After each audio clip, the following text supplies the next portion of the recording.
They can't tell you their names. They can't tell you where they live, but in the mid to late 90s, these 5 teenagers can turn into animals to fight an invading army of evil brain slugs. 5 dumb teens are the only thing standing in the way of complete annihilation. This is Animorphing Time with Nate and Tyler. Get your hand off my girlfriend, you yeerk-brained bastard! This is for Daddy. Make it like half the bottle.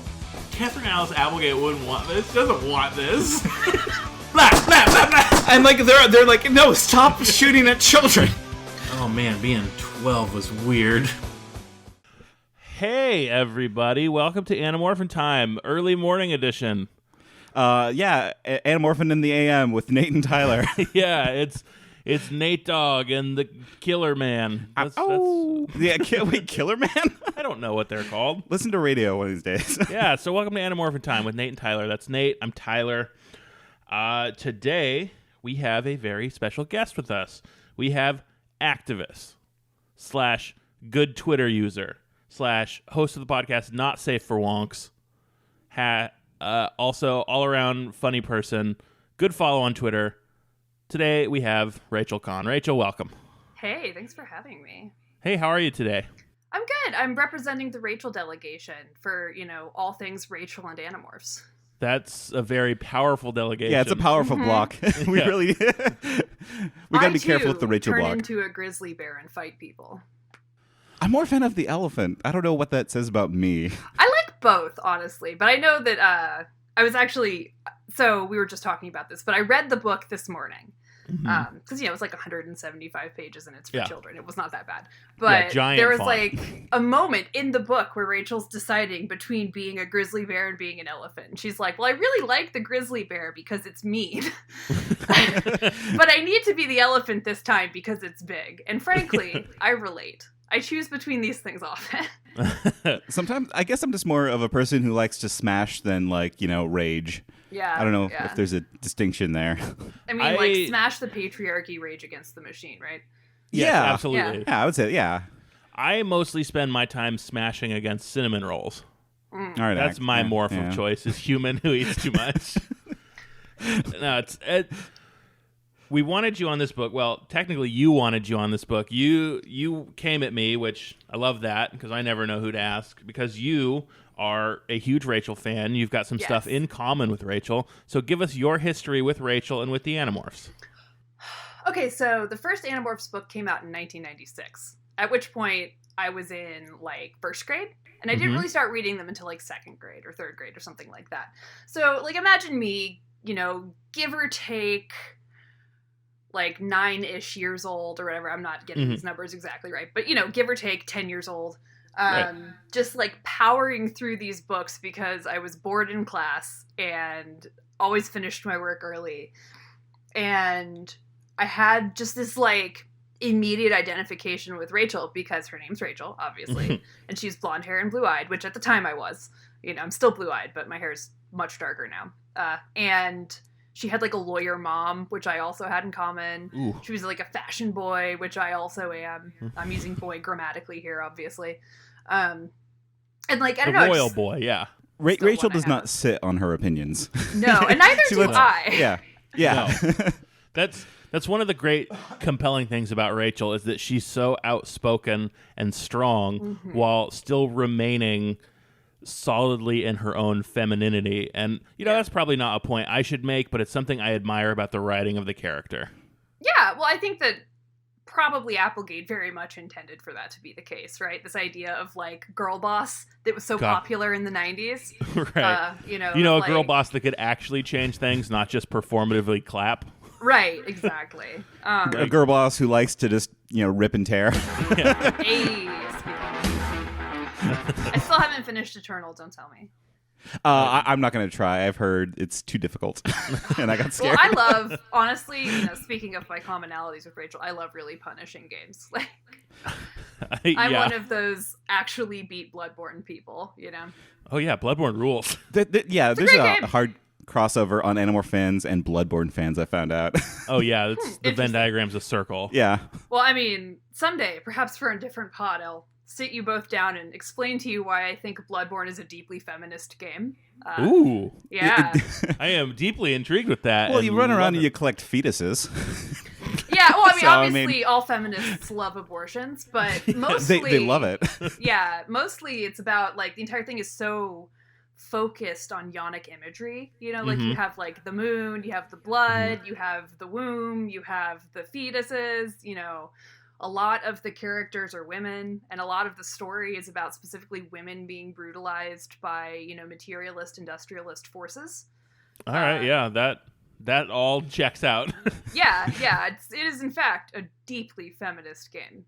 So- I can feel some gamers' heads listening to this and just crying, and I they're fucking so love mad. it. Well, to be clear, my official stance is that I am not a gamer and I am anti-gamer. But Yeah, I was about to say, like, I don't think Rachel's a gamer. Yeah. no, I'm actively anti-gamer, although I do play games. I don't consider myself a gamer. I'm just concerned about the ethics in game journalism. Yeah. We can tell you're always talking about it. No, so we're here with Animorphs number 17, The Underground. It's the Bat book. We've got Rachel on the cover turning into a bat. Our tagline on this one is "There's nothing to fear but the yeerks themselves," which, Yeah. I mean, it's a great little cover. It's got our fashionista, badass Rachel throwing out her arms and turning into a bat. Objectively it. cool. Very cool. Yeah, I It's think... funny though because like they're only bats for like 5 minutes in the book. Like they're not Yeah, even bats that long. Mostly It really they're feels moles. like the animal of this book should have been the mole. Yeah, think- right? There was the conversation of, should we turn Rachel into a mole? Would that sell the most books?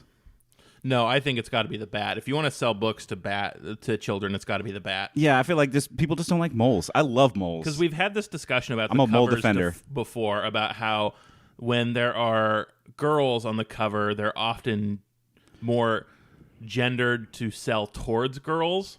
And it feels like this one, it's got the girl on the cover, but the bat may be trying to draw in boy readers as well. What do you think of that? Do you think these were sold differently to the different genders?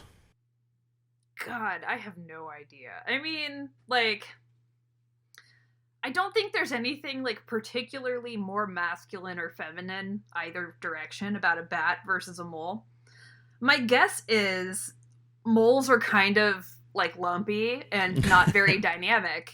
And probably they didn't really want to put her, you know, turning into, like, a small lumpy thing on the cover. And my guess is it was just not very aesthetically pleasing.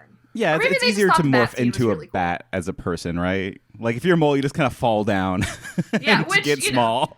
a person nugget is what you Yeah. Yeah. Hannibal Lecter's favorite thing at McDonald's. A person nugget. All right, yeah, It's M-A-C-K Donald's. He's a guy, McDonald's. it's swing and a miss. That's fine. We'll workshop it. Yeah, I'll punch that up and post. that joke was too smart for me. So we start our book here with the plan of let's use our morphing power to go to a Planet Hollywood opening. The planet turns Hollywood with all the stars you could ever imagine. Yes! Join hosts Arnold, Bruce, Demi, and Sly when Planet Hollywood comes home. I love it. Man, if that's not a time capsule for the 90s and this book, my God, it's perfect. It's fucking perfect. They're going to go see Bruce Willis jam out with Shaq. Rachel wants to see the new Ralph Lauren clothes. Who does a fashion show at a Planet Hollywood? That doesn't seem real. I know the 90s were weird, but nobody's just like, I need to see. It's either the MoMA, you know, or we go see the new fashions at Planet Hollywood.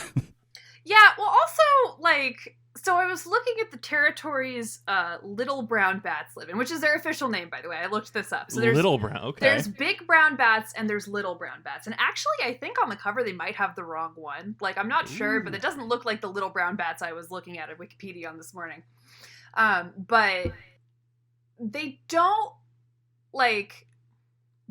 live in the Southwest at all.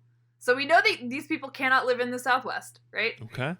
there's like a mild to moderate chance they live in California or whatever. I mean, I know they're like supposed to be in like any town or whatever, but I get California vibes. Yeah.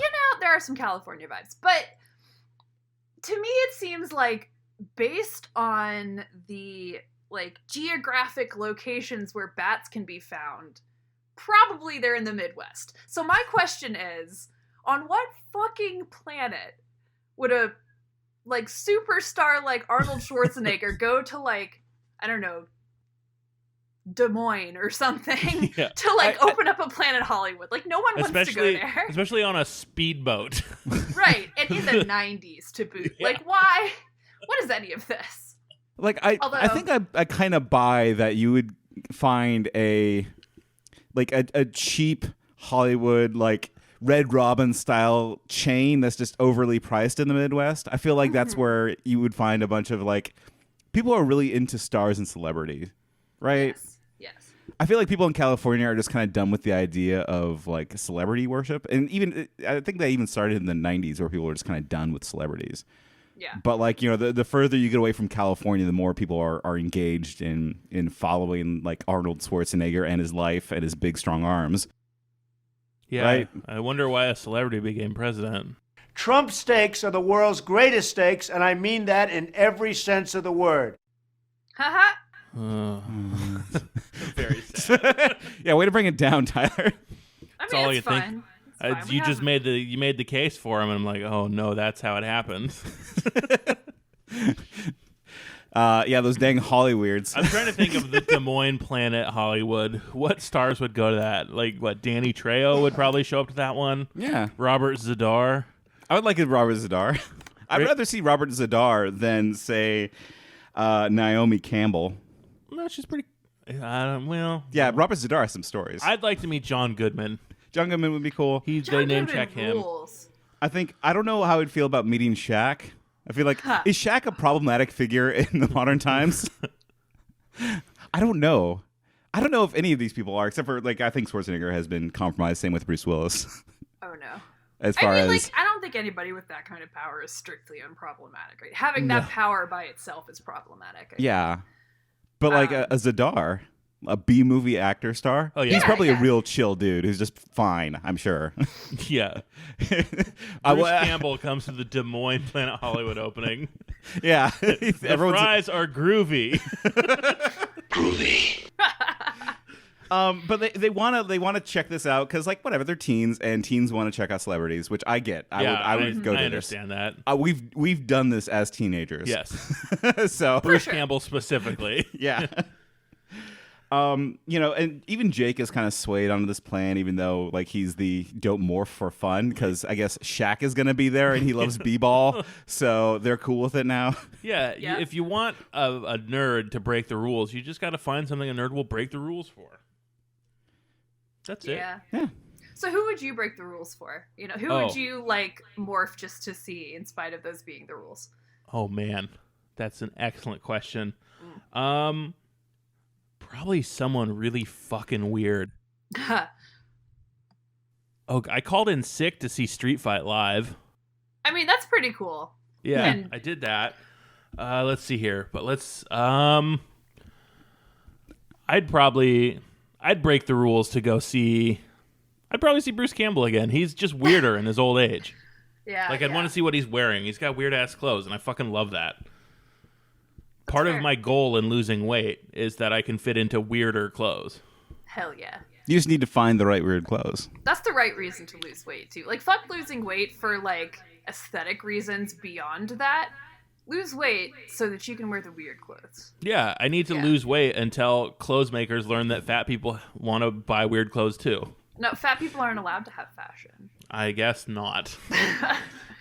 So who is your celebrity that you break the rules for? Who's that person? Like, I'm calling in sick. I'm just gonna leave my job now. See, I've screwed myself over because I didn't have an answer to the question when I asked it. Yeah, I Probably found that Idris Elba, honestly, because he's my husband, even if he doesn't know it yet. And if I He's had a the opportunity, fantastic mech pilot. Yeah, right. If I had the opportunity to meet Idris Elba, I'd probably break some rules for it. Oh my god, I would go to one of his like EDM shows in a fucking heartbeat. I bet that would be wild. Wait, he does EDM? Idris Elba's here, and I finally got here. I'm really sorry. You didn't know he's a DJ? Every single time I learn a new fact about my husband, he becomes cooler. Oh my god, yeah. You can fire up some of his stuff on Spotify. It's actually pretty fun. I was driving through the Oregon desert recently, just blasting Idris Elba. It's great. Like, you can see videos of him just like on a soundboard mixing, and it's like, oh god, he's perfect. He's fucking perfect. I would just like to say I'm disappointed in both of you for not picking Werner Herzog. Oh, that's a good one. I'm surprised neither of you are just like Werner Herzog. Like, because that conversation, you would leave it just being confused, possibly angry, but it'd be a story you would never forget. I feel like if I was going to use it on like a documentarian, it would probably be Slavoj Žižek, actually. Like, if you want a really interesting story from a documentarian, I think you can't get more interesting than Žižek. Man, imagine those two going to a Planet Hollywood. It'd probably be a little something like this. I'm not gonna do a Zizek accent. I'm sorry. I can't do it. Over under that Zizek would go to a Planet Hollywood without shoes. Oh yeah, for sure. Mm-hmm. For sure. I just feel like he's too high saliva of a speaker, and that that makes me nervous. So that's our Planet Hollywood. Bruce Campbell, Zizek, and Werner Herzog. While Idris Elba does the music. I would like another lemonade, please. The enormity of their flat brain, the enormity of their stupidity is just overwhelming. I can't do it. I can't. No, it's good. It's going to be in my head all day. So they fly over there as seagulls because, No, they're birds of prey. Oh, why are they there as birds of prey? They have the beautiful, strong eyes. Uh-huh. To check out. Yeah, to better look at, John Goodman's pores with. They even say, I could see Bruce Willis's spit on his harmonica. Well, he plays the harmonica, I guess. Yeah, he does. Don't you remember? Man, I don't care about Bruce Willis. He's like the best 5'1" harmonica player ever. Definitely the best 5'1" harmonica player in Des Moines. Yeah, for sure. And then that's when Rachel sees a dude in a building. He sees this dude throw a chair through a window and start running for the window. Mm-hmm. Yeah. Which, honestly, mood. Yeah, for sure. That's just 2020 vibes. Yeah, this is, my God. Talk about courage. Like a hero. Listen, I just want to break a window. Breaking windows is fun. Not only do you get to break a window, you get to destroy an office, and then you get to die. The best part. 2020. That's the trifecta of success for me. Right. Right up until these meddling fucking kids. If it hadn't been for these teenagers, I would have been a puddle. Right. Well, Rachel jumps into action to save this dude. Yeah. But so how do you feel about the solution to this problem? They all stick their claws in this man and glide him to the river. Yeah. Yeah. I'm not going to get into this broke the science of reality, because it did. We know that a bird can't carry 150 pounds of dude. No, if How he's like, many birds can carry 150 pounds of dude, though? that's what I was thinking too. Like, because you see, bald eagles will fly off with baby deer and shit. Like, they got some heft under those wings. Yeah, but for a while it is just Rachel, right? Mm-hmm. Well, yeah, and she's just spread. I was about to say spread eagle. That has different contexts, actually. But she's an actual eagle. Yeah, but she's an actual eagle. So. But they actually talk about that. She's just falling like a brick while clinging to this dude's actual collarbone inside of his chest. So, yeah, but it isn't until everybody else gets there that they manage to pull off gliding. Yeah, they turn into a hang glider. Yeah, he's got to be a small little dude. Yeah, we could say he's like George Edelman is a manlet, right? Yeah, I would say so. Yeah. Okay. He can put him in his pocket and just carry him around. I want to die because I'm small. Well, yeah, okay. You know what? I'm sold, actually. I was about to say, no, that would break a wing. But you're right, though. Bald eagles have carrying capacity. It's the one thing they do well. Yeah, and ospreys are fucking huge, too. There's two of those. There's the peregrine falcon, which is the biggest one. Yeah, but, not the peregrine falcons are more of a speed bird than, Yeah. I thought they were big. I don't remember. I know that from the Hardy Boys. That's all for the Hardy Boy fans out there. They had a pet peregrine falcon. Neat. Sorry, All right. I just had to throw that out. It's the only opportunity. If you So- needed any more proof that the Hardy Boys were bourgeois, honestly. Yeah, they had a Falconing falcon. is They were exclusively falconers. a bourgeois activity. Yeah. We've saved the day. Now let us falcons more. Mm-hmm. Yeah, pretty much, actually. Yeah. Not good. So they glide this man down from the building into the loving arms of Arnold Schwarzenegger. No, hold on. I mean, So into first they the try water. to drown him. Yes. the smart move. Dump him in the water. They dump him in the Yeah. water. And then Rachel's like, I'm a water bird. I'll save him. And dives down there, immediately starts dying. right. Yeah, narrator But how does voice. She was not a water bird. Yeah. How does this guy sink so well? He's a heavy manlet. Well, like think about like velocity too, right? Because he was going pretty fucking fast when he hit Yeah, the he was water. going fast. He's like, they just dropped him in the water. Yeah, I was. Plus, he's probably wearing, heavy clothes, like normal clothes. Okay, so like, Also, bodies don't float until they've been dead for a while. That's also true. or if they're like me and just like 90% fat. No fat floats. Yeah, exactly. That's what I'm saying. Like, Oh, you know, We my already God. established he's a manlet, so he he's can't. a he's a man, manlet. but he's lean. He's a lean manlet. He's a svelte little manlet. He's like a runner. meatball, you know? Like He's- he's real packed in there. Yeah, he's all muscle, so it just sinks. Okay, I'm totally sold. This guy's a marathon runner, like ultra marathon. Nailed it. Yep. That's why he eats oatmeal, right? Mm. Yep. Oh. Oh, so okay. On this note, have you Well, ever? we gotta save it. We gotta save it until we encountered- get there. All right, I'll save it. Just- but I just have sit on it. questions. I like I the have excitement because oatmeal I too am questions. excited. Yeah, this is the best drugs book ever. So he gets saved, right? Yeah, Like that's, she turns into a dolphin, pushes him into the loving arms of Arnold Schwarzenegger. Terminator becomes resuscitator. All the fun stuff. They're like jealous that Schwarzenegger's getting credit for their like saving of his life. Marco says that Rachel now is honor bound to Yeah. protect this guy, which Yeah, she's got a Wookiee life debt for George Edelman, Hell yeah. which is at least a less problematic way to say what they said in this book. yeah, Wookiee life Yeah. debt. I like it. It's Yeah. a Wookiee.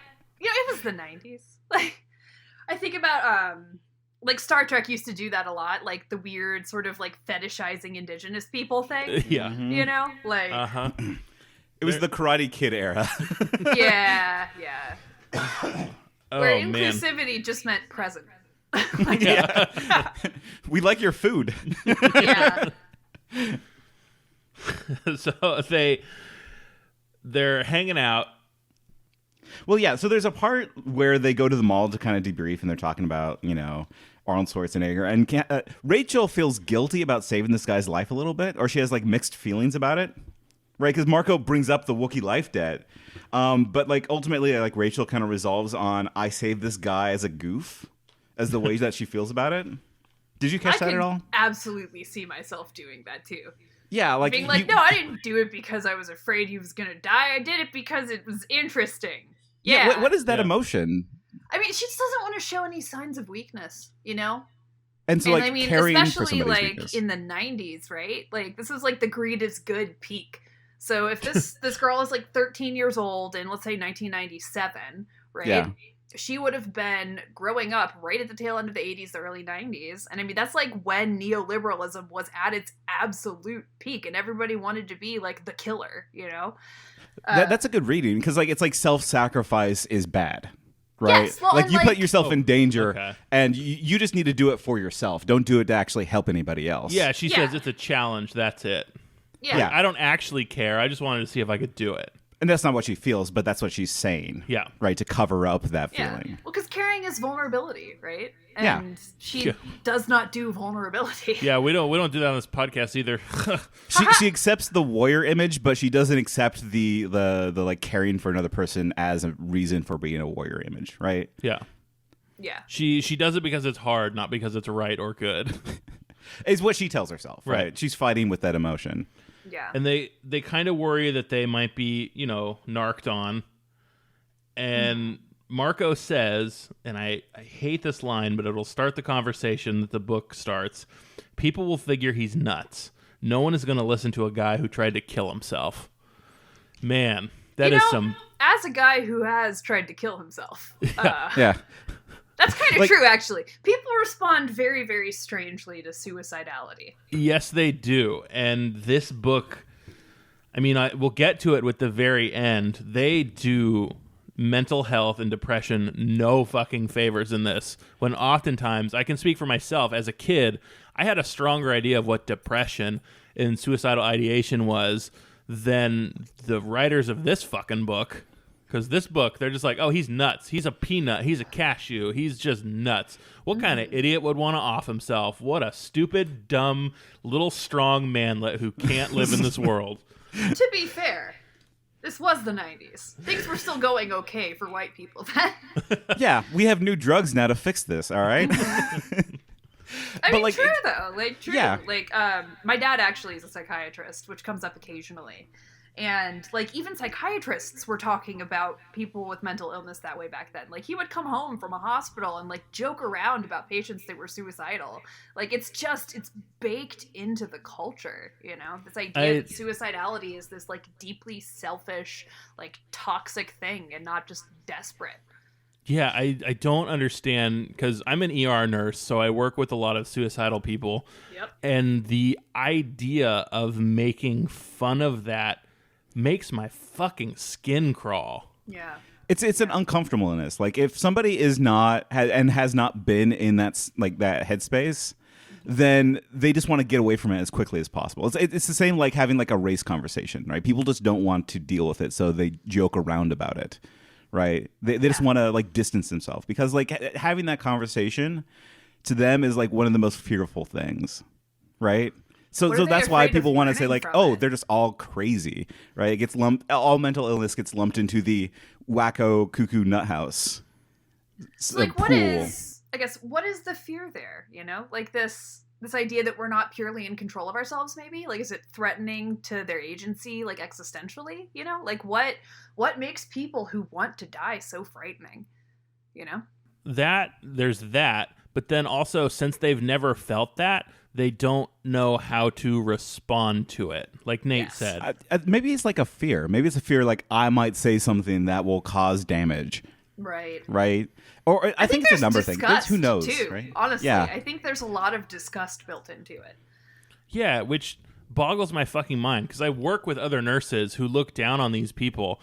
And, you know, these other nurses have lived a frictionless, easy existence where they've never, ever been homeless. They've never, ever had to fight or work for any single thing.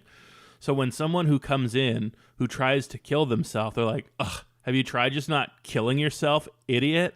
Like, they treat these people like less than, and it just fucking infuriates me. But that's Rachel, though. Rachel kind of has a good life. Got that lawyer mom money. She wrecked her house and it was no big deal, right? Yeah. Like they mentioned that, like, you know, I turned into an elephant, so there's some repairs around the house, but it's fine because my mom threatened some poor contractor. It's an interesting thing to put in a kid's book. Yeah, I'm glad they brought it up. I'm glad they brought it up because the smart kids, the kids who were depressed, will figure, oh, these people are just shitheads. Yeah. They don't get it. But that's also, how I read it. Yeah, and also we should give like the disclaimer, just because you have to. If you have suicidal thoughts, we'll give you a number. There's a number on the notes here. Yeah, fucking DM me. Yeah. I've been suicidal. I'll talk to you Me all. too. Yeah, like I will. I'll talk to anybody. Like, I love unequivocally, suicide is bad. Do not do that. Unless it's really funny or you really want to. I feel like there's a parody. Do I need to say parody? Yeah, this is a satirical show. Please don't. That is actually bad. Please don't. I have survived 2 suicide attempts at this point, actually. And I can definitely say with certainty, both that I have, like, gotten past that point of my life where I see suicide as an option, and also that there is absolutely no way to guilt a person into crossing that. No. You know, like, you cannot tell them, oh, you have to do this because think about all the people you're going to hurt. Like, you have to, for yourself, as a person who experiences suicidal ideation, find your reason for living. And there has to be an actual reason. Absolutely. You can't bully somebody into finding that reason. Like, you have to nurture them. Exactly, which is why when I have suicidal patients or friends who tell me that they're suicidal, I don't say, how can I help? What can I do? I just say, I'm here. Yeah. I'm here. You're alone. That probably doesn't help, but I'm here. Yeah. And I'm not going anywhere. You get a late night Sherry's pie, and have awkward conversations around bad coffee. Yeah.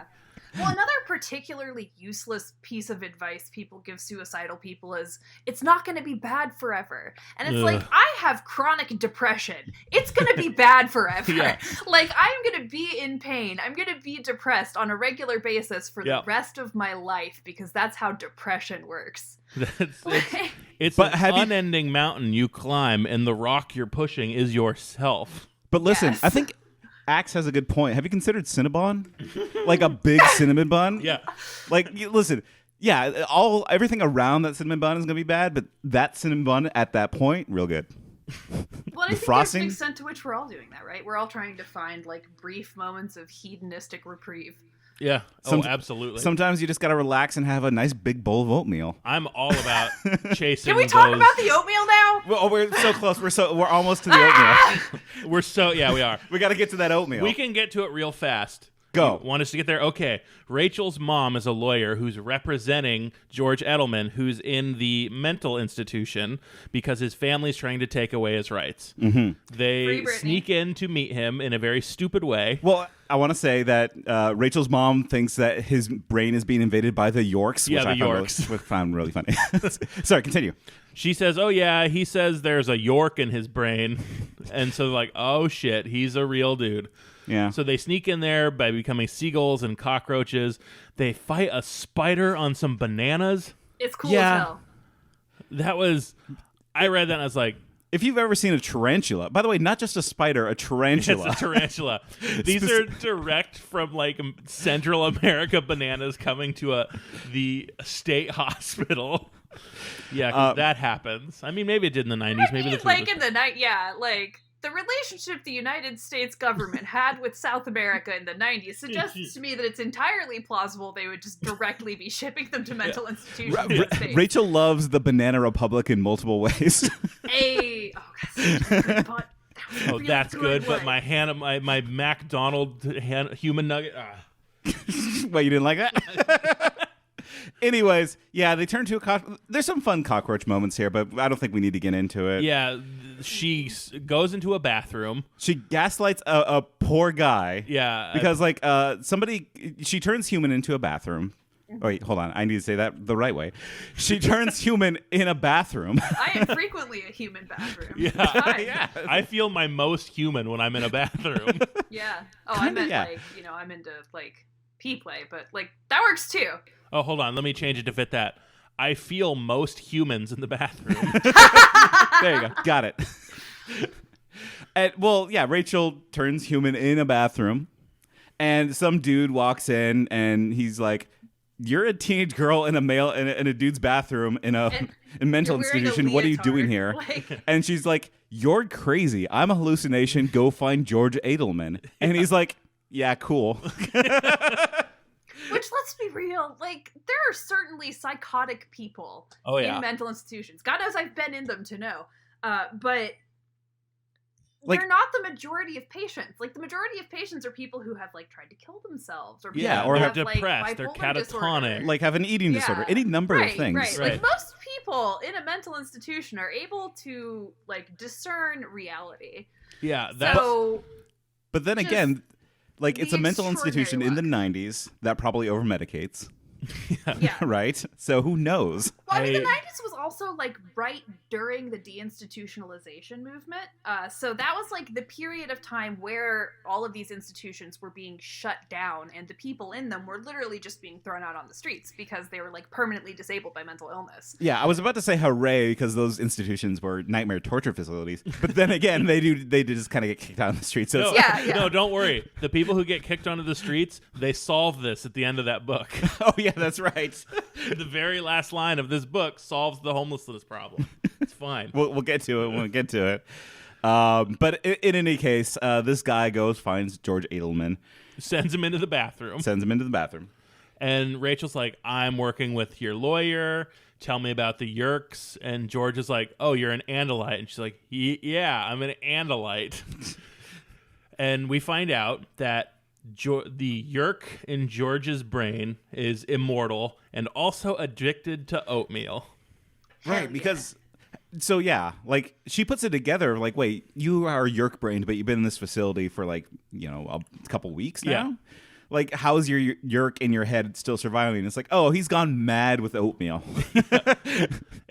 Now, before we get into oatmeal, let me just say that in terms of lives destroyed by the yeerks, this is one of the worst ways I think it can happen, because at least with death, there's freedom in death, like you die, but this guy has to live with an alien who's constantly seizing control of his like body and crazy. And he's like, in my few free moments, I want to kill myself, but can't.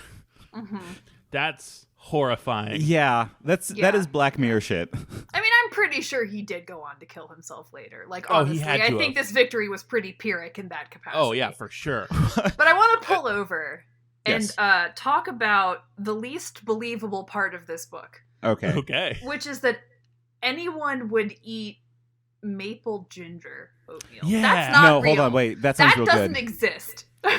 I read that too, and it's like, yeah, that doesn't exist. You can find maple oatmeal. That's normal.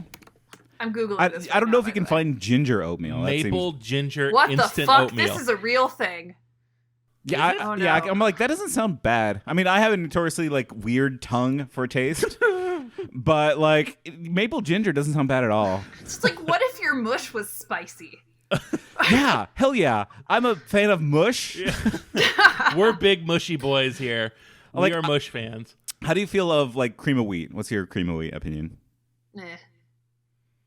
I'm pro. I prefer, what is it, pablum? Pablum? I've never had pablum. Maybe that's just what someone called it, but it was like thicker, or maybe, no, it was thinner cream of wheat that they just poured sugar in. Incredible. I'd rather not have like soup. I So, like the like a- consistency. Milky sugar slurry, basically. Yep, that's it. Cool. Great. That's it. You know what else you can do is you can just like, Put sugar in milk. yeah, Drink it. you can just Yeah. get some Ovaltine or like one of those Yoo-hoo. Carnation instant breakfasts, like, and then you'd have like nutrition and not just sugar water with some wheat in it. I'm just a fan of like normal oatmeal, for being honest. Like, just make some oatmeal. It doesn't take that long. Get a slow cooker, bam, oatmeal done. But yeah, no, I grew up on those instant oatmeal packets. I don't know about y'all, but Oh, yeah. The Yeah. peaches and cream one. Oh, man, I'd put just enough water in there and microwave it so it was hard, so I kind of made like a little shell, and I'd eat it with my hands. I was a Captain Crunch main. so your mouth is just like desolate. It's just I haven't destroyed. felt anything in there in years. It's calloused over. yeah. No, Captain Crunch is like, if we're doing breakfast cereals, then yeah, I think I would have to go probably a Frankenberry, because I'm a monster. Tis the season. I mean, when we're recording, who knows when this will come out? Cinnamon Toast Crunch. Yeah. For me. So maple ginger is the only thing they have in the hotel, breakfast area at this Super 8 that you're at. Mm-hmm. Do you eat it? Yeah, for sure. You're super hungry. I'm of the opinion that maple is underused as a flavor. But maple ginger. No, maple is great. It's the ginger part I object Yeah. to. Like, maple oatmeal makes all of the sense. I think it would be good with ginger. Yeah, I think it's not a lot of ginger. I bet you it's just enough. It's like, a little bit of salt in your coffee, just kind of like It's wake just it up. from slices of candied ginger is probably what it is. And I fucking go crazy for that shit. Yeah. I do love candied ginger. Yeah, that's Tell you all what, it is. since maple ginger oatmeal is real, after this, at some point, I will have y'all on the stream, and we will, like, live time or real time taste test some maple ginger oatmeal. We'll figure it out. Yeah, I want some. We can eat all kinds of Animorphs food. We'll get a Cinnabon. I've been wanting a Cinnabon for like decades now. For a year since we started this book, I've not had a Cinnabon. I'm so sorry. But it does not affect us. In like, ginger wakes you up, makes you revitalized. I guess something about instant maple ginger oatmeal makes yeerks not hungry anymore, but also go insane. Go insane and live forever. So we already know that Maybe if it's you the eat ginger. It's got to be, right? No, I Because ginger disagree. has I all think- the anti-inflammatory properties, right? No, I think it's the instant. Because they talk about, it's important it's instant. It's got to be instant oatmeal. Like Yeah. whatever is the instant in whatever instant oatmeal. preservative works with those two wonderful flavors. Yeah. Some kind of curing process, maybe. Yeah. Well, there's that like a powder. converts the ginger into a never die drug. Yeah, there's a powder in instant oatmeal, right? Oh man, does that Probably, mean yeah. in terms of like fictional drugs like spice or Neuroin for Minority Report, is instant maple ginger oatmeal count as like fiction drug? Yeah, I would say so, definitely. All right. Because like it gets them high, right? Like we're all in agreement that like this is kind of just their drug. Oh yeah, they go nuts for it. Yeah, like they can't stop eating it. When you think about it, it's kind of a metaphor for methamphetamine. Yeah. God, I hope so. Okay, so let's the quick stuff in the book, which the group sort of debates. Well, okay, well, I think we need to end it out in like, you know, they now have a mission. Yeah. Right? Like they have a mission of, okay, we now have this secret weapon against the Yeerk Empire. We have this chemical weapon against the Yeerk Empire. So they go to Animorphs HQ and they decide, should we use this chemical weapon? They're all kind of immediately cool with it, which I was disappointed in the group. Rachel, how do you feel about chemical weapons? Why don't we talk about the ethics of this? Gosh. Okay, well, so I think this is kind of a perfect microcosm of like international politics of the 90s, really. Yeah. Because, you know, this was just after the Gulf War. And this was like right at that sort of nascent period of time where like terrorism became like a part of the national consciousness. Mm-hmm. And I think that there's this sort of latent terrorism in a different jingoism context. around that. Well, not like I mean, 9/11 terrorism, but like, Yeah. you know. Well, I mean, this would have been like 1987. It was like right before 9/11 happened. It was like 4 years before. It's not that long. Yeah. And these kinds of massive geopolitical forces don't just happen at once, right? So, like, this would have been during that period where the Gulf War was festering and turning into 9/11, right? And so I think probably more than anything else, it was just sort of from that backdrop for K.A. Applegate, like where, you know, it just naturally made sense, right? Like, if you have to protect your people, you will do whatever it takes to protect your people. And I think that's kind of where it came from, right? So, do I think I, right now, would do chemical warfare against yeerks? I don't know. Maybe. Honestly. Maybe. I feel like their morality, they're still figuring it out. Because, like, they're totally against acquiring humans, which infuriates me. Because I feel like that, you know, it's definitely impinges on somebody else's rights and self-agency and whatnot, but they are doing war shit. You know, but like this is so far gone from what I consider in the realm of morality, because like it affects yeerks and people too. Like it would just kill everything, right? Well, but might as well just drop a nuclear bomb on the city at that I mean, point. the way that they like work it out, right, is that they're going to do it into the pool. Yeah, that's true. I think that's their kind of way around that actual conversation. But at the like, beginning, they're just like, you know, collateral it might affect my brother Tom, or rather, it's gonna affect Jake's brothers Tom. But like, and just like all the other people, like at the beginning of this conversation, they're thinking that it's going to be affecting like people, right? And they're still kind of cool with it. I mean, this is, whether they intended it to or not, this is the CIA introducing crack into the inner cities. Yeah. Okay, so that's where you. Yeah, that's where I thought. That's the good reading of that, I think, because like, yeah, that's not intended. I don't think that. Oh, they didn't think that through. They didn't think that through. But knowing what I know now, reading this, it's like, oh yeah, you just give crack to people you don't want to have any political agency or any upward mobility. This is them giving methamphetamine to the yeerks. I mean, Yeah, as someone who had their youth and home destroyed by that very drug, it's devastating. It's fucking devastating. Yeah. I'm sorry that happened. I mean, I've done a lot of therapy. Right, I've done a lot of therapy. I'm better with it. Yeah, it's called Animorphing time. I would not wish that on anybody. They don't. I mean, they're children, so they're going to do it. They don't understand what they're going to do, but I think that's it. You can't do that. I'm gonna adopt your reading of that because I think it fits way too perfectly. You know, like they're introducing crack cocaine in the yeerk communities, but it's like I think, yeah, and they just have youth morality that they just haven't quite sorted out yet. You know, they're teenagers. Yeah, because when I was a teenager, I was like, yeah, war's cool.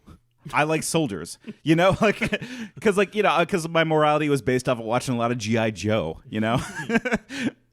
And well, I think, you know, to give credit where credit's due, I think Animorphs does a decent amount to kind of curb that indoctrination. Yeah, and it does present these dilemmas without, when they do the bad stuff, it doesn't let them off the hook, or it prevents them from being accountable to it. Yeah, which is good and bad writing. I don't know. I'm just picturing that. I'm picturing George Edelman. It's like, I used to be hooked on crack cocaine. I would get into all kind of trouble. When I met the monarch, I was hooked on crack cocaine. I get in all kind of trouble. Monarch turned my life around. Right. Yeah. Well, I mean, I think that like Animorphs generally is very deeply like anti-war.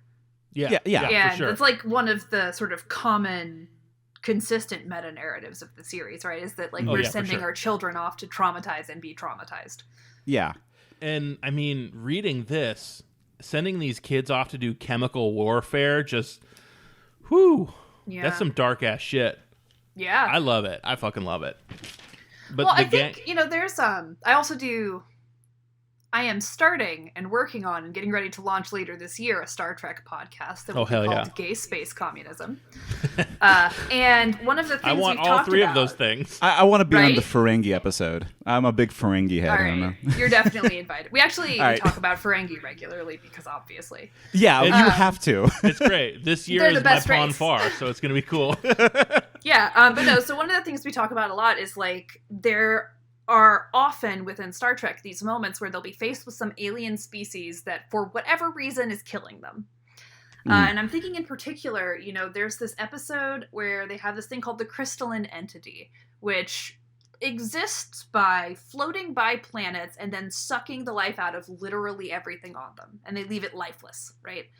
And The they're crystalline entity sucked the life out of my parents, you know what I'm saying? Hey-o. It's a Wink. drugs joke. Yeah, I mean, but I mean, no, it's kind of similar to that in that way. And there's this point where they're like chasing it down, and one of the characters wants to just blast it into oblivion, wipe it off the earth altogether. And Picard pushes back and he says, you know, give or take, this thing probably doesn't even realize it's killing us, you know? This thing, for all we know, is just a force that exists and has no comprehension that we are alive. And we have an obligation, morally speaking, to try and communicate with this and try and reason with it. Mm-hmm. You know? Meet me in the realm of debate. Right. But his reason for it is, you know, is this any more unnatural than, you know, a fox eating a hen? You know, is this any more immoral than a fox eating a hen, right? And so, like, if yeerks exist, right, and they need host bodies, are they behaving immorally by, you know, taking host bodies from other people, right? Right.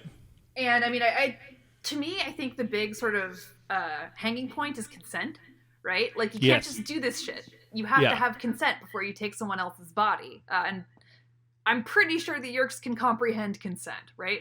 So to me, like, that's the sort of inherent morality of it. But to what extent can you justify doing something, you know, that is really genocide, right? Mm-hmm. Yeah. Because this group needs something that you have. And it's very much a conversation about imperialism, I think, ultimately, right? Like, to what extent is it justified to, you know, I don't know, hypothetically speaking, like genocide white people to decolonize, right?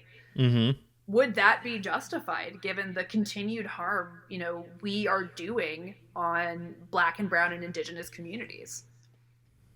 I'm for it.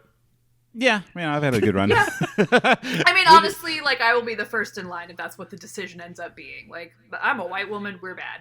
But I think that's sort of the core question here, right? Like, to what extent are you allowed to do things that are morally abhorrent in pursuit of liberating yourself from oppression? Well, my thing is, like, I don't necessarily have the complaints. Well, I mean, like, there's no right answer here. Like, really, like, it's just whatever you can accept as a person involved in this action, right? like if I was in their situation, I would be okay, I think, with the oatmeal pool plan. But I would not be okay with the general, like, we're going to be killing other innocent people along with them. Because, like, yes, you may be preventing further death and indoctrinations by killing these controlled people. But at the same time, like, that straight up is, like, not exploring other options, right? Well, I guess that's what they do. They explore other options. They sort it out. Like, okay, is there any other way that we can get at these people? Yeah, we can get at a yeerk pool, right? And so Tobias, being the clever bird boy that he is and always finding these entrances, finds an entrance to a yeerk pool at McDonald's. Yeah. Did you guys notice what they did immediately after this ethical debate where they're torn but they decide to do it? No. The ethical debate and decision to oatmeal the yeerks is in chapter 11, and then immediately in chapter 12, Rachel has a dream about a yeerk infesting her and taking control of her, and how her life would be completely destroyed. And this read to me like a justification that they needed to go do war crimes. And I think that's a very clever way of trying to make their own argument, especially for a kid's book, where she says, knowing I am doomed and feeling the despair and hating that feeling inside of me, I feel the Hork-Bajir kick my legs from under me, and I'm face down on the steel pier, and they shove me forward till my face is just an inch above the gray sludge of the yeerk pool. It seethes and boils with swift movements of the yeerk slugs, and then my head goes down into liquid, and the yeerk that will own me is there. I see him, a gray slug, a vague, indistinct shape in the liquid. I struggle, but what can I do against two Hork-Bajir? I struggle, but my head is held there as I scream bubbles. The yeerk touches my ear, like a large snail. That's how it feels. Then the pain. It forces its way into my ear. It's inside my ear. The pain is incredible, but so much worse is simply knowing it has me. It surges into my brain, and I am yanked, gasping, up from the pool. I try to grab my ear, but my arm no longer works. I try to yell, but my mouth is not mine anymore. So I scream in some dark, lonely corner of my own brain. I scream. And the yeerk chuckles as it opens my memories and reads my life. And I give way to the despair. Like that, we can talk about the ethics of this happening in the real world and how we would either do it or not do it. But in this world, the yeerks are evil. They are a pure evil force. Yeah. I mean, for the most part. So hear me out on this, right? Like, and this is gonna just immediately be like allegorical for capitalism, so roll with me. We're down. Imagine, like, you're not a visser, right? You're like some pencil pusher yeerk, right? Because there's, hundreds and hundreds and hundreds of yeerks in this pool, way, way more than they actually have controllers. They established that. So let's say you're like, gym and accounting, right?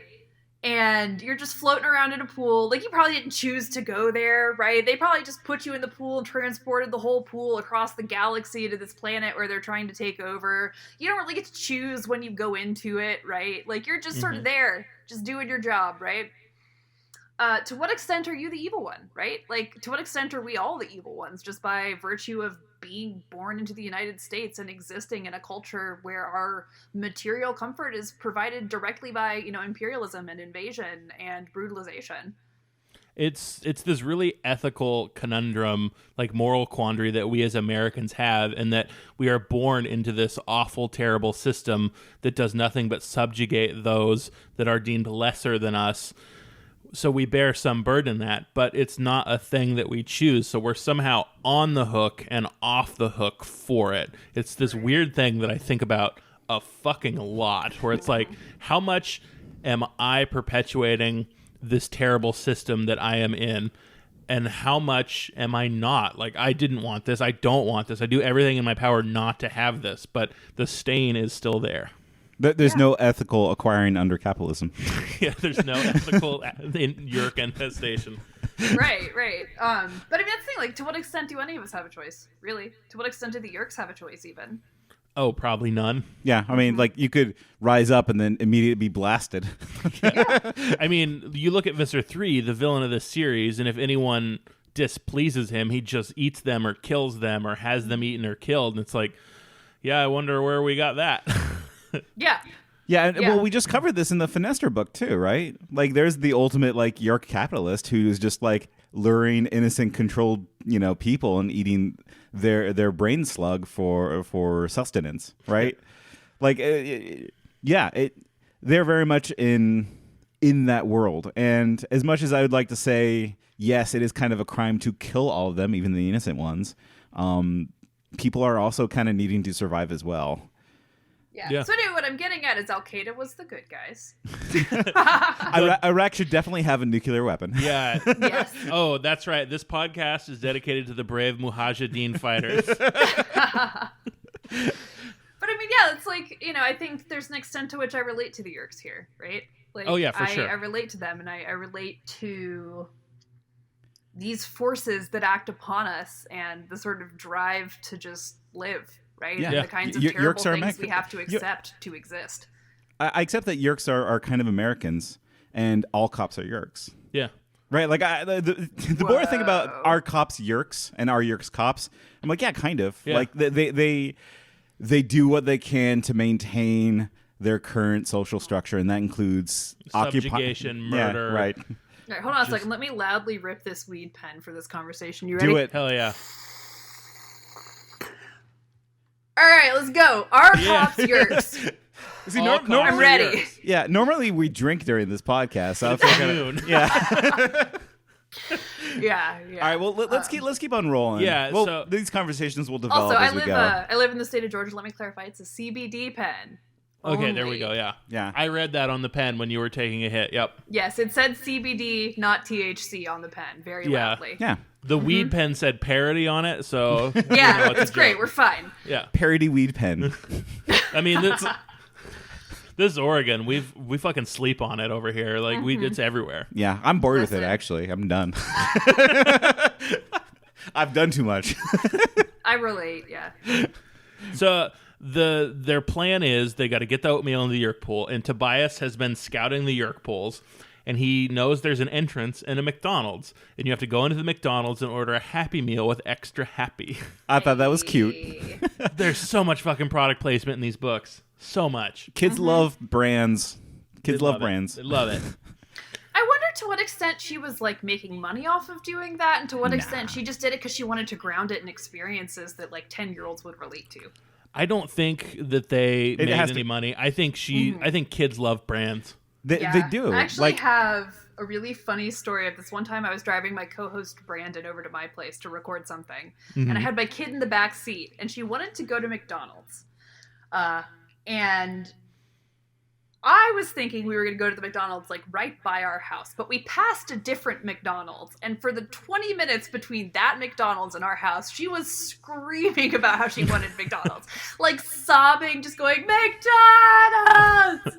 I want McDonald's! You just need to adopt the lifestyle of you're the part of the triangle, that 3-pointed triangle, where you go in, you order the single coffee, and you leave. Yeah, right? Right? So anyway, gotta own to the it. point where it's become like a running joke. So I think actually name-dropping McDonald's for children is probably the correct choice. Yeah, it's because it wouldn't work if it was something stupid or fake. Even as a kid, I'd read fake brands and I'd be like, that's not it. That's all baseballs are Spalding or something. Mm-hmm. No, I don't know sports. I don't know what they are. I'm not a sports guy. I don't know why I picked a sports thing. You're a baseball guy, though. Well, I watch it. I don't play it. So they try to go in there and order some extra happy, right? Yeah. Well, they wait for someone to order extra happy. Yeah. They follow that person as flies. Yeah. They try to go to the yeerk pool, but they've got a force field laser killer machine. Yeah. there. Like this is the first time we've encountered the GLEAT biofilter, which I feel like is incredibly useful in every situation. Like, why isn't that all over the place it's now? just everywhere. Yeah. Which Right. it shows that the yeerks are stepping up security and taking this more seriously, which is a nice escalation in this war against these guerrilla terrorist children. Yeah. I would be kind of flattered if somebody busted out a GLEAT biofilter from all the havoc I've been causing. But they escape. They're about to get blasted by this thing, so they bug out because they're bugs. That was very good. Thank you. Thank you. And they decide they need to have another plan. And this is where Cassie says, I have this entire collection of unique animals. Yeah. Maybe we should try a mole. Yeah. Why don't Tobias, he knows the locations. We generally know where it is in the city. Why don't we just dig down to it? The classic dumb Animorphs plan. I love it. Pants on head stupid. Fantastic. To be fair, they're like 12. Yeah, they're in middle school. Right, because like when I was a kid, I totally think like, oh yeah, moles, they can go like 50 miles an hour beneath ground. Yeah. They don't need to like. I always wonder, like, in this book, what are they doing with the dirt? Like, you can dig the dirt, but you have to actually like bring it up, right? One of them keeps it in his pant leg and he walks it out when they're doing baseball. Yeah. To be fair, I mean, how much dirt do you need for like a single mole to get through the ground, right? It's probably not much. Like a quarter cup of dirt, probably. Probably. Yeah, they're not big. They're not I don't big. know what the average size is. We didn't do the mole book report. Yeah. Because this is a bat book. I'll save moles we can do moles later. Yeah, we'll do moles later, but they dig, it's claustrophobic. It's fine. It's not the claustrophobia thing actually kind of I have very few phobias. I have no fear of heights because I have a simple brain and can't acknowledge I'm in danger when I'm high up. Yeah, but like Nate has no fight or flight, except when it comes to claustrophobia. I think I would rather just be like put up against a wall and shot than have to go spelunking. Mm-hmm. Right, where you have to like squeeze in that small area and then kind of like.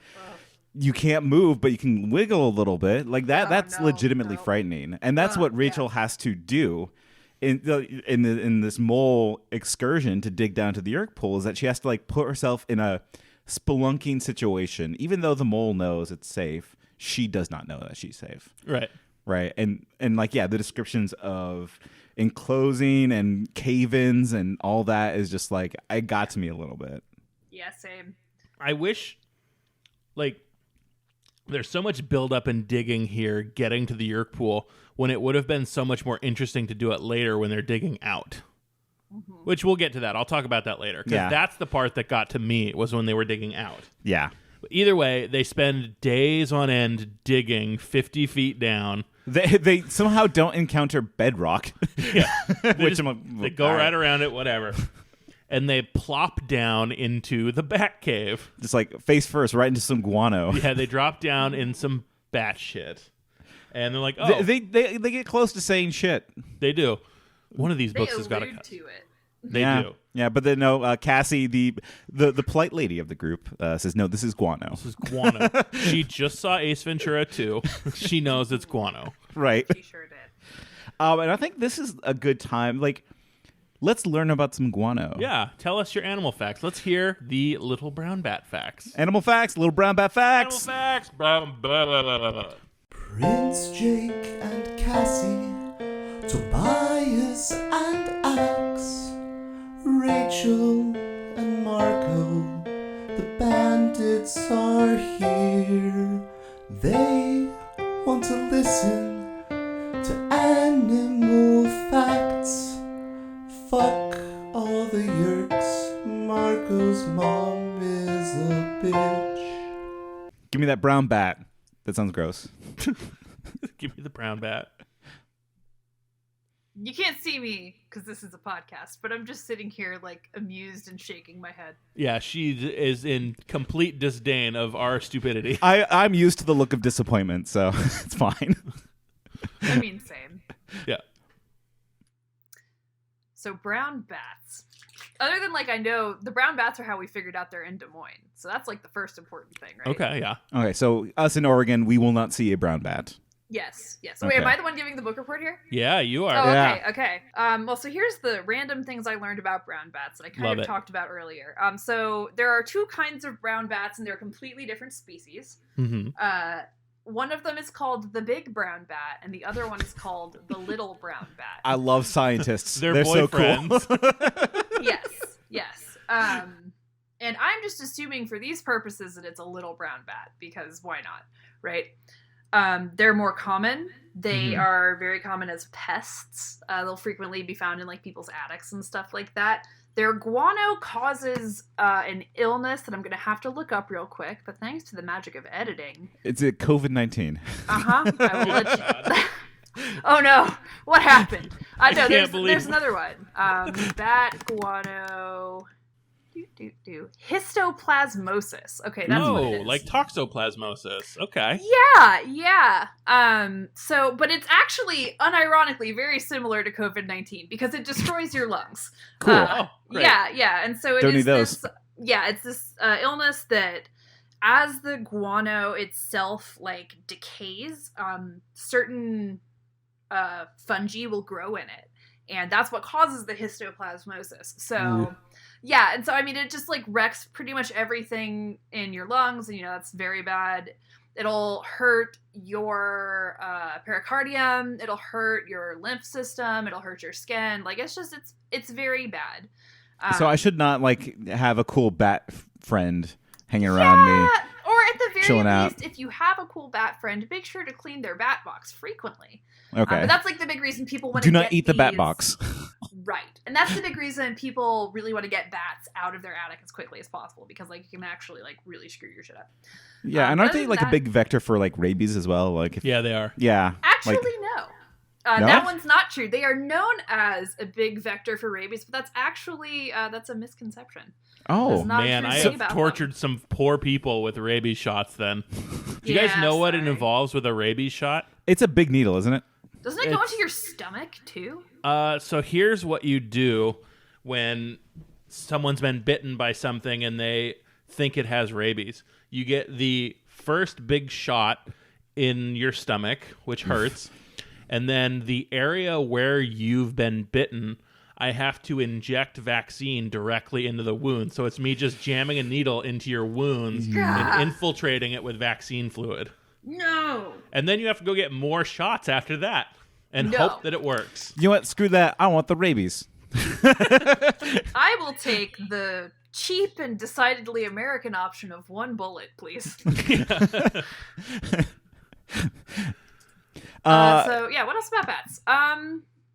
They're cute. They're super cute. They are super cute. Yeah, I know. I don't get, like, the revulsion to bats. Like, I always thought bats were kind of adorable.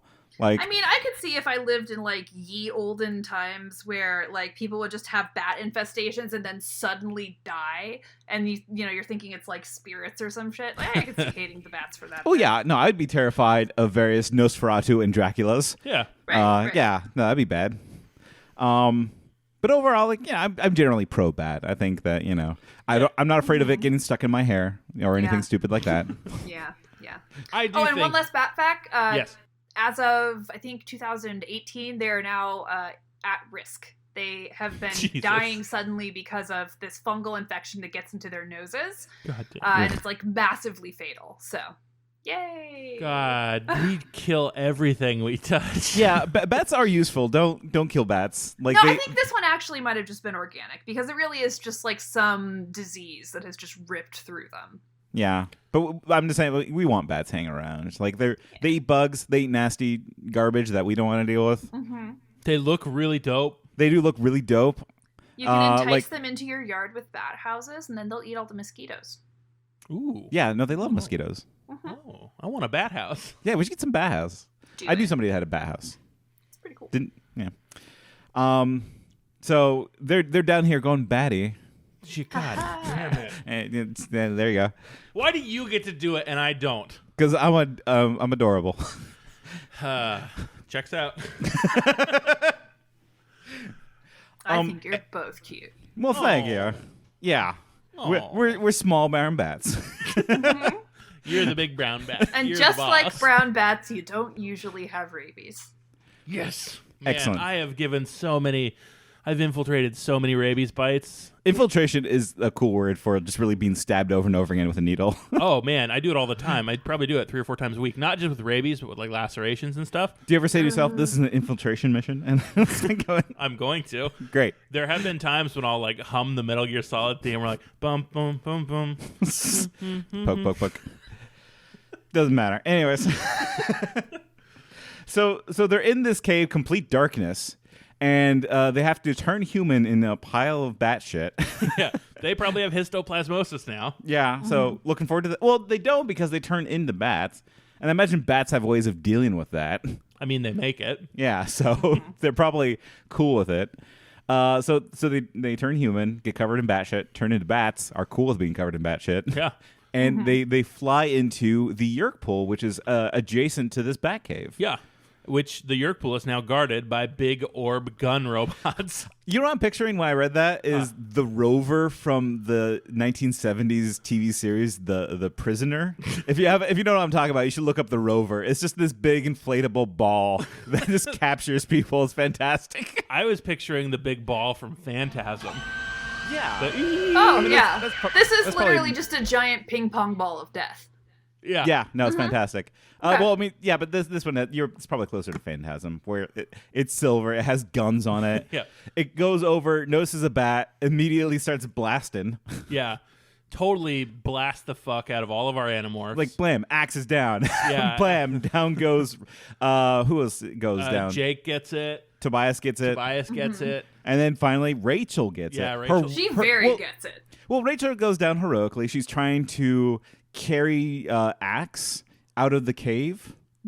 Or no, carry Tobias. That's right. Carry Tobias. Yeah, she's going to save her boyfriend. Friendo. What's a cool word to say boyfriend now? Partner. They're not really, officially can you dating. have a They're not partner dating. at 12? Yeah. Her crush, maybe? War makes people grow up quick. Yeah. This is olden times. They get married at 12. The olden times of 1997. I mean, to be fair, Epstein was definitely marrying 12-year-olds in 97. Oh, God. Yeah, he was. It's not. No, it's fine. We did a bunch on Epstein on the Billionaire Yeerk episode. But she goes down trying to save Tobias. Yeah, gets her wing totally blasted off. Yeah, and she goes careening down into a yeerk pool, which was her nightmare, and that's terrifying. Yeah, a gray sludge pool full of slugs, that horrifies me. That's worse than being buried. Like, ugh. Yeah, no, I'm along with you. I don't like things touching me in the water, especially if there's a lot of them. Yeah. I went swimming in a river a couple months ago, and a fish touched my foot, and I freaked the fuck out. Oh my God. Yeah. I went to the ocean, last year when it was safe to do that, and got jellyfished, like, square in the middle of my back. Oh, no. Oh. Oof. Nope. Yeah. And I Turns out you should not go there. Yeah, the ocean. Bad place for me to go specifically. It was like the first day we were there, too, so I just didn't go back to the beach. Nope. I was like, no, I'm good. I'll stay by the pool, y'all. Yeah, I'll just read outside. Yep. But yeah, I'm imagining, yeerks probably have an approximately jellyfish texture. So that's where my head went. It was just like me and a bazillion jellyfishes. Just sliming all over you. Yeah. So she makes the decision to hobble herself over to the edge where she doesn't feel yeerks, turns human. Which I'm just like, no, do not turn human in the yeerk pool. What are you doing? I mean, yeah, that's horrifying, but it's also Rachel, the strongest badass. Of course she's gonna have fear and say fuck it and just do it. Would Marco do this? No. Marco would just sink. He'd be like, I'm a yeerk now. Hey, I give up. I mean, Marco, where's he at? He's hiding in a freezer right now. It's true. Honestly, really missed opportunity to acquire a yeerk. Oh, just put one in your pocket? Yeah, no, I mean just literally grab one and absorb it. Be able to become a yeerk. Yeah, but that's farthest from your mind. I would not be thinking it's time to strategically, acquire some poor yeerk. Right. More how do I not die? But it's horrifying. Become a controller. I'd be too grossed out. I'd be disgusted. And she crawls out calm and collected. Well, she doesn't crawl out. She turns into an ant. Oh, she does turn. Oh, fuck. Right, because she needs to sneak past all the Harkbajur that are mulling about. Yeah. So she turns into an ant. She mentions this is the most afraid of, she hates the ant morph more than anything else, which I get. They were torn apart that one time. They did it. But she does do it, and she crawls up the pier. She's blind. She's confused. She hitches a ride on some human controller and gets knocked off. And she does all this blind. She wanders into a storeroom blind and then, morphs into human, which I'm like, yeah, good job. Not nice sneaking around there, Rachel. Yeah, she sneaks in there. She grabs a gun. Hell yeah. Yeah, she finds the gun crate. She's like, this is some weird language. Let's pop it open. And boom, it's guns. Yeah, she starts like, putting grease paint under her eyes and like starts, strapping in. Ready She's to go. got like the top half of her head is black paint, like Furiosa, just ready to go. Well, okay, no, she does none of these things. Because she's still infiltrating this yeerk pool. Yeah. Yep. She blasts some Hork-Bajir. She finds a woman. She blasts the woman.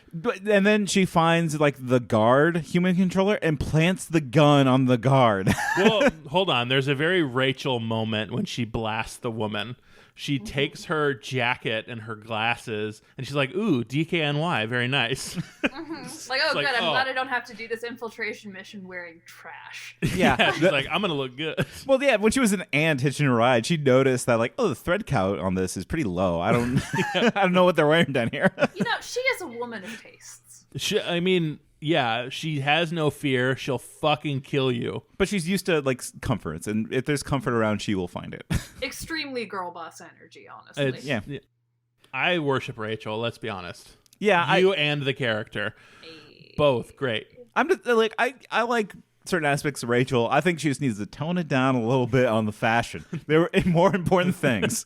No, I like that detail. That is a nice little moment in detail. No, I like the detail too. So good. Well, and if you've ever, like, I don't know, been to like a protest that got scary or something, like, like there are these moments of absurdity in scary moments like that, or in scary situations like that, where you'll notice some completely mundane thing. And it's like a small, strange thing, and it's like, why would I even notice that right now, right? And I feel like that actually is kind of an authentic moment to what, like... Oh, yeah. Well, yeah, that's a good way to ground that. Yeah. Because there's this latent absurdity to being in danger. You really notice the tastes of a tear-gassed hot dog. It's like, this is a unique flavor. Yeah, when the tear gas comes out, you take a look at the Instagram rapper taking pictures on his car. It's like, okay. It happens all the time, right? Like, there's just this absurdity to it that, like, while these things are happening, right, like while you're being actively tear gassed, like 2 doors down, there's just like a family sitting in their living room, like yeah. No, yeah, that's a good point. And I think, it helps ground Rachel a little bit, is to like focus on labels. Yeah, and just a great humanizing little detail. Yeah. She blasts some more people, puts the gun on someone she blasts, and she's like, it's him, get him, fellas. She does that move not but once, but like a couple times in the sequence. She goes, Cassie pulls her aside. Yeah, she almost runs blasts into Cassie. She almost blasts Cassie, but then Cassie's like, hey, no, don't. And then they go into another storeroom and they meet Marco, who's just gorilla. Yeah, he's just like chilling in the back room, just like sitting on a crate. He's like, hey, what's up? And all the while, Visser 3's coming. He's like, nobody move until you've been inspected. Right, he's locking shit down. And Rachel's like, okay, the oatmeal is one room over. We just have to get to it. Cassie told Rachel about the current situation with the rest of the gang who's been captured. Right? Tobias, Jake, and Axe all captured. Axe is back in his Andalite form. Yeah. The other two are bats. Yeah, because they can't morph, because they're still trying to keep the secret that they're not Andalites. And so like they start making this plan of like, okay, we know that there is oatmeal storage because the guard that she planted the gun on was stealing oatmeal. Yep. She was like squirreling away like little bits of oatmeal, right? And she got caught. Yep.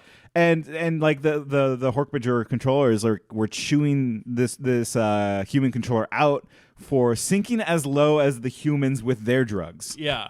Which I'm like, all right, subtle nice drug shaming. Subtle commentary there, 90s Animorphs. Yeah. Like, you would dare to do that. Right. How could you? Which is why I like the oatmeal is cracker cane allegory, because like it was all over the 90s. Like, if you took drugs, you were a monster. Yeah. Who taught you how to do this stuff? You, all right? I learned it by watching you. The cops would immediately pull the pipe out of your hand and you would go to jail. Right. Yes. Man, good shit. But so that's how they discovered that there's a storeroom full of all that sweet, delicious crack. Yeah. 1993 crime bill. Yeah. Hey, remember that? Good thing that's not coming back. Yeah, that'll That's never never come gonna be back or relevant happen again again. in any meaningful way. Oh, oh God. So they captured Corn Pop and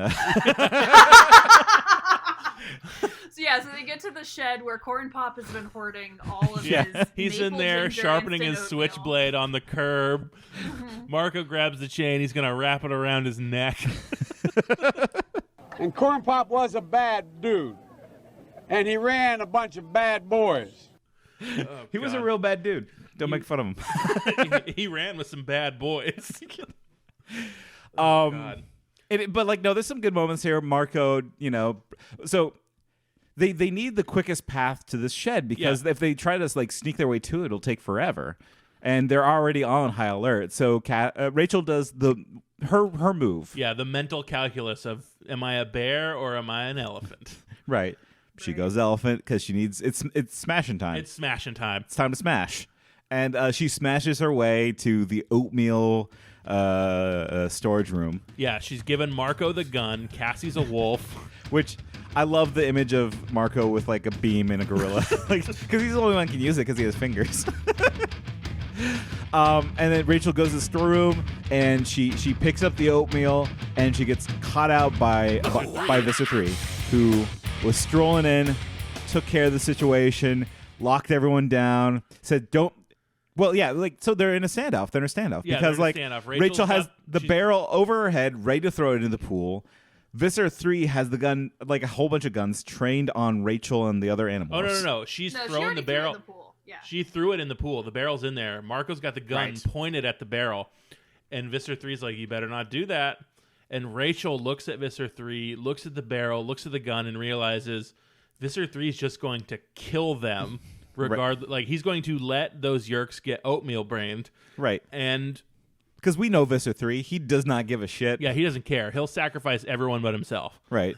And so Rachel does the most baller Rachel thing, storms Visser 3, Yeah. takes a bunch of hits to the face, and tosses him in the oatmeal pool. Yep, because that's the only thing he cares about. Visser 3 cares about Visser 3. Yeah.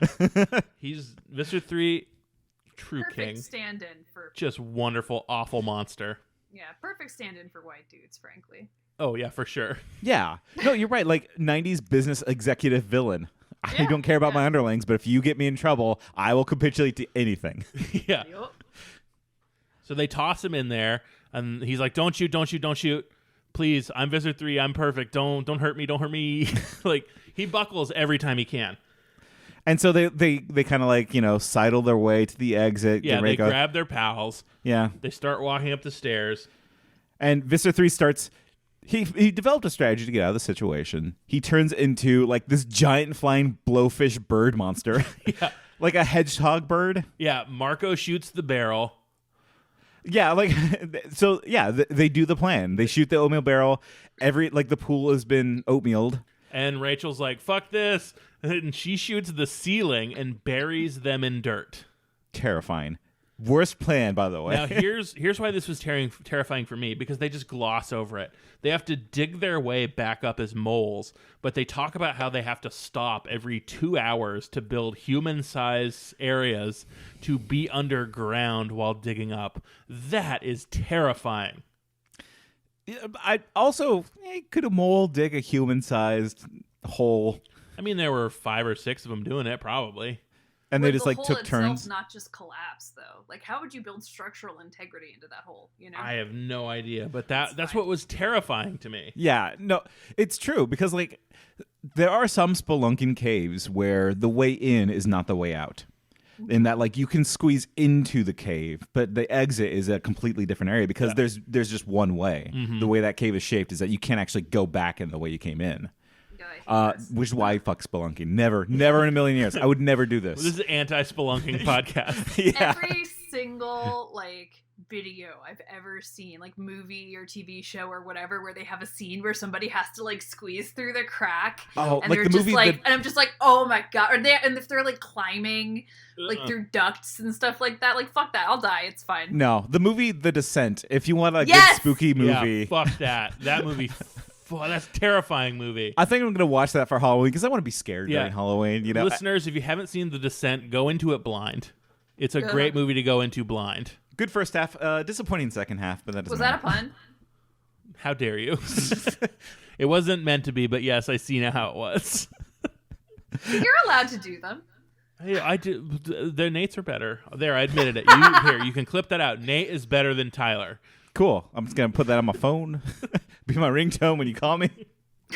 So they get out. Rachel, on the way home, goes to the psych hospital as a bear, frees George Edelman. Yeah, she like one flew over the cuckoo nest him completely. Just busts in as a bear, wrecks that wall, says you're free now. And then Go. And then she goes home, ready to watch TV, and the book ends like this. By the way, if you ever see some poor, mad, deranged gentleman wandering the streets and raving away about things that live in his head, well, if you can handle it, give the man your spare change. Like, that is the neoliberal cure to mental illness and homelessness. Hey, give them the garbage money you don't need.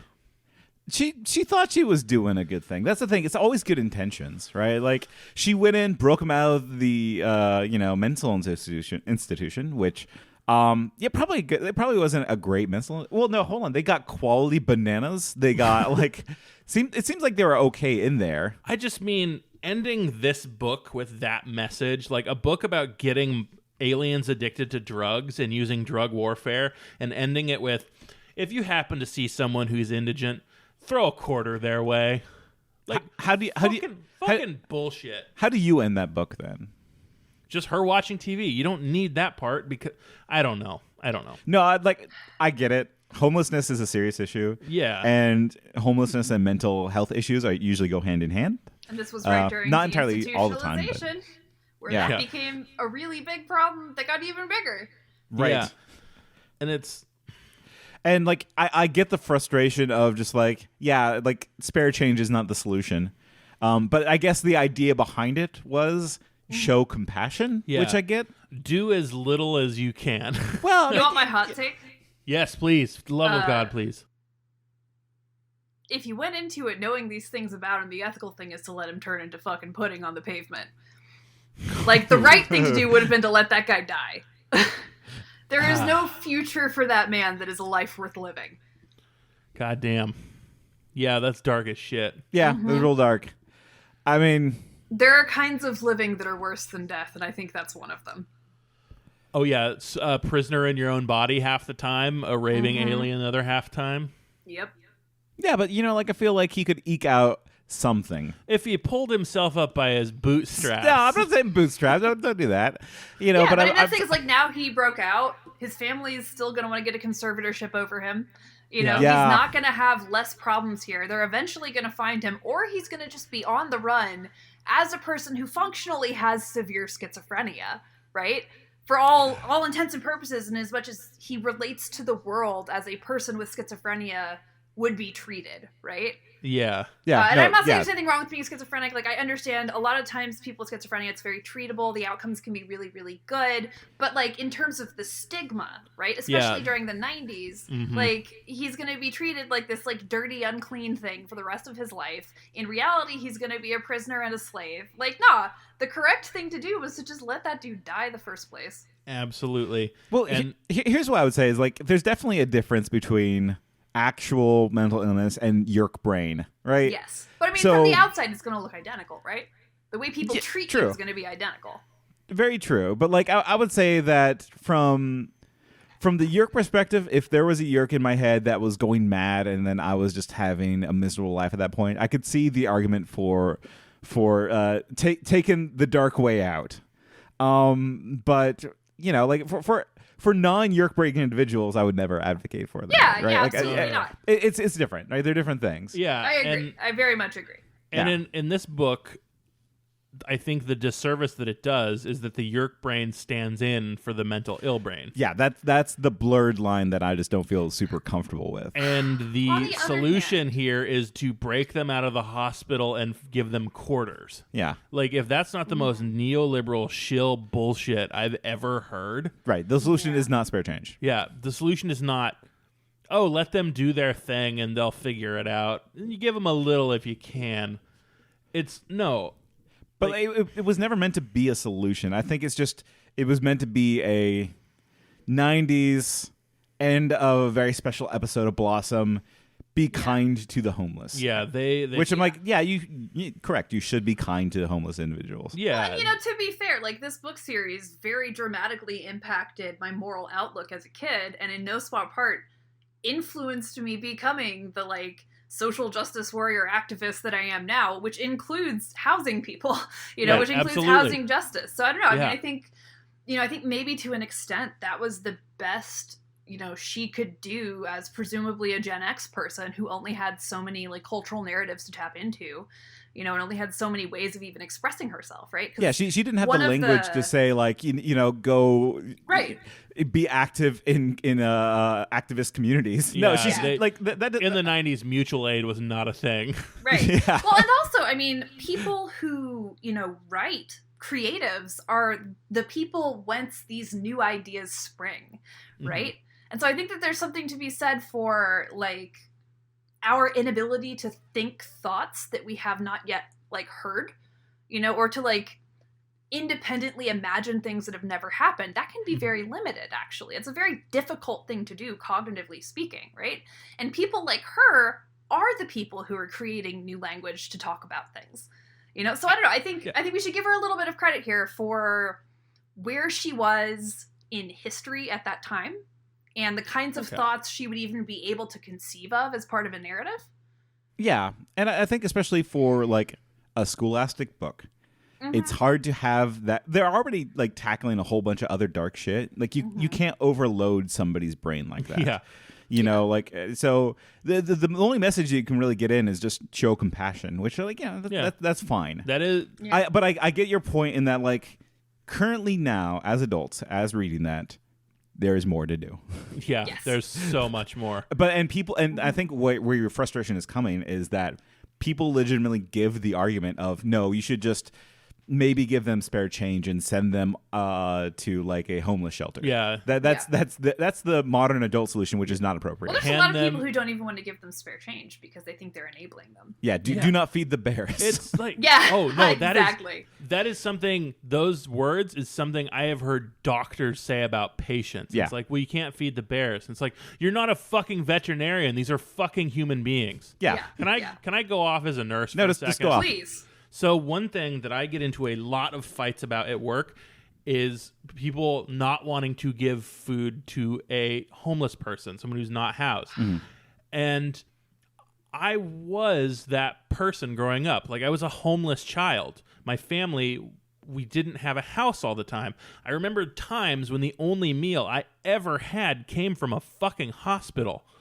So when I have coworkers say, oh, we can't feed the bears, they'll just keep coming back. These sandwiches, these little things of snack, cost the hospital nothing. But another human being gets to eat, gets to live, gets to know where their next meal is coming from. That is priceless. Yeah. It is even fucking on the left, priceless. We have just horrible attitudes towards this, right? And this is, like, the very sort of intense pushback from, like, the Jacobin crowd against, mutual aid, right? Is because, like, no, we have to address these bigger systemic problems. And it's like, these people are hungry now. Yeah. It can these be people both. are suffering now. Yeah, we can do both. But I mean, it's that same sort of puritanical, like, work ethic will make you free kind of attitude that we have, right? Like, yeah, I don't know who on earth works harder than someone without a home. Like, it's... Yeah. I mean, just give them fucking food. That's all and we have to do. And home. That's we have okay. more empty homes than homeless people. I'm going to advocate for a bill that's going to help create small business jobs that will give these people opportunities that they need. Yeah. It's a loan of $750. You have to be homeless to get it, but you do have to have a permanent address. I'll give them a lunch bag, but the only thing inside is a voter registration card. And a collection of poems. They're inspirational, okay? Oh, God. They're intersectional. Yeah. We had Black and Indigenous people write these poems. Oh, God. And we had a gay. We found one. We found one gay. We got it. it. Is me. I am the gay. Yeah. But I mean, that's the sort of liberal approach to all of these, right? Yep. It's like, you make these very sort of flowery gestures towards compassion, but you never actually make yourself uncomfortable or threaten the status quo. Yeah. Right. Like, I love that I've gone from being a unhoused person to someone who's comfortably now middle class. I love being a class traitor. I love poisoning the minds of the rich people around me because they've never been that way. Yeah. I donate money every single paycheck. Like, if I see homeless people and I have money or food, I offer them both because you have to. You fucking have to. Yeah, I don't normally talk about this because I think that there's an extent to which, like, broadcasting it sort of sullies it. But one of the things I do on a regular basis actually is, like, before the plague and everything, I would just take homeless people to dinner. Yeah. And just sit down with them and just, like, talk to them like a person for an hour. Yeah. And the number of times I have had a person start, like, sobbing because I was willing to hug them. Like, it's horrific. It is the most just savagely heartbreaking thing to see that these are people who have been so, unpersoned. Yeah, they're the last, and not by me, the last acceptable demographic of people that it is okay to mock and treat less than. Yes. They have almost no rights. And to my father's credit, like, he did a few great things for me. Like, he beat me a lot, which made me strong. That's not. But I relate, actually. I too was abused as a child and became strong. Yeah.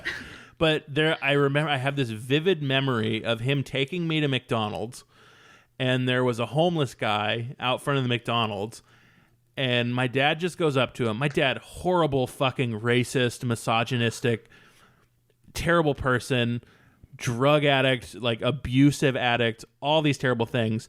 But he asked the homeless person what he wanted to eat, and he gave the homeless guy that meal.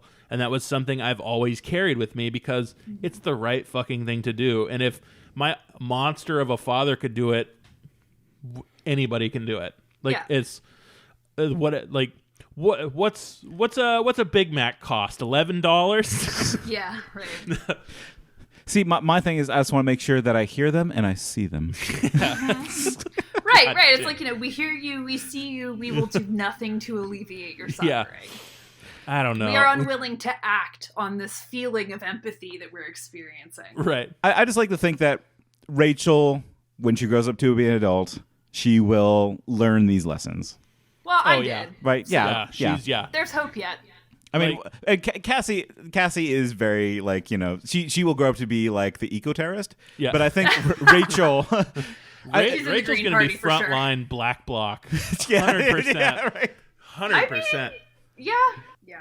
I know how I got radicalized, because I was exactly that kid. I was the fashion-oriented, like, petit bourgeois kid, right? Mm-hmm. Like, that was me. And I mean, honestly, what happened is life kicked the shit out of me. Yeah.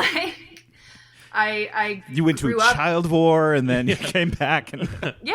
Well, I mean, I didn't literally go to a kids' war, right? But, like, my parents abused me. I had just some horrific experiences in high school. I got raped a couple times and nobody cared, right? And God like damn. those things could have hardened me, and for a while they did. For like my early 20s, I was very much one of those like hypersensitive, resentful white feminists who like could not see past my own trauma. But then as I continued to age and grow and learn, like I learned how to use that to identify with other people. Yeah.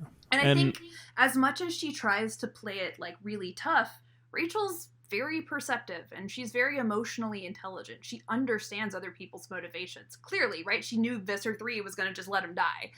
Yep. And I do not see her continuing through this life, through these experiences, you know, being traumatized and not eventually figuring out how to relate that to other people, you know? Yeah. I think she would be a good soldier or a good general, really, by the end of it, probably. I 100% agree. And Rachel, let me say thank you for being here. Thank you for coming on. This has been wonderful. Mm-hmm. We don't want to keep you too long because we'll talk about this shit for hours. Yeah. Well, okay. Let's cap off the book. How did you like the book? Yeah. Is it a good book? Did you enjoy the time underground? Yes, I enjoyed this book as I enjoy pretty much every Rachel book. It was a nice, light, fun popcorn book. You know, like it didn't like really grow in any direction. We learned a little bit, but not too much. But it was just like a nice, light, fun read. Yeah, there was some fun adventure stuff with some like big tentpole, huge themes to think about. Yeah, I would say. Things that I read differently as an adult than I probably would have as a kid. Yeah. But planting the seeds of those in a kid's brain, like you said, Rachel, what it did for you, it planted those seeds in my brain too. Nate's coming into Animorphs. He's never read them. Yeah. This is as far as he's read. So it's been fun watching these seeds get planted. But I already know these lessons. You don't treat me like, Nate, when you grow up, you're really going to learn some shit. When you're finally a man who's read Animorphs, you'll be so much better for it. Well, hey, listen, thank you so much for having me. Yeah, anytime. Yeah. Open seat anytime you want. We throw that out to all the guests that don't suck. We'll find one guest that is just really awful. You know, I'm not saying we've had those guests. But if we have... No, we would never say that either. And honestly, we haven't had bad guests yet. So tell the people where they can find you. Yeah, absolutely. So if you are looking for me on the internet, I am Hegelian versus Predator on Twitter. You can find me on Twitter, on Facebook, and on PayPal at Rachel Kahn, ReachRachelKahn. That's me. You can find me anywhere, or you can check out my podcast, Not Safe for Walks. We're doing daily live streams now. We have some really incredible people on there. If anybody knows, like, we've been visited with the Trillbillies. We hang out with Brett and Brian from Street Fight sometimes. Hell yeah. You know, we've literally just got Aaron Thorpe. He is Posidus Trap God. Or Posidus Trap God. Yeah, he's one of us. We all know him in person, and he just launched a new podcast on our network, which is Not Safe Media. You can find that at YouTube/Not Safe Media, and you can just see all of our live streams there. We're on every major platform as Not Safe for Wonks or at NSF Wonks on Twitter, and you know, we're around. We're happy to boost comrades. If you have a cool podcast about Animorphs, you want me on it, like, hit me up. Definitely check out all that stuff. Rachel does great work. I think I found you through shit posting. Probably. That's what you find everybody. That's how I find everybody. Mm-hmm. And I mean, this is how we do it. We lift each other up. Yeah. We work together. We make this shit better. There was a point where my podcast had 300 followers. You know. Who are you talking about with 300 followers? And you know, it's honestly, a tight 300. It was slightly larger podcasts giving me a boost that made us make it. So I think y'all are doing good. Thank you. Yeah. And please, anytime you want to come back, we'll keep retweeting you. Yeah, sure. And we'll have y'all on at some point. I'm sure. We're all on the right side of this stuff. And by that, I mean correct. Mm-hmm. No, I'm actually on the right side. I've infiltrated deep. This is actually the new horseshoe theory. All right. Excellent. And we'll end this podcast like we do and we have in the past by saying all cops are yeerks. Yeah, all cops are yeerks. And all yeerks must die. Give them oatmeal. Give them oatmeal. Give them soup for your family.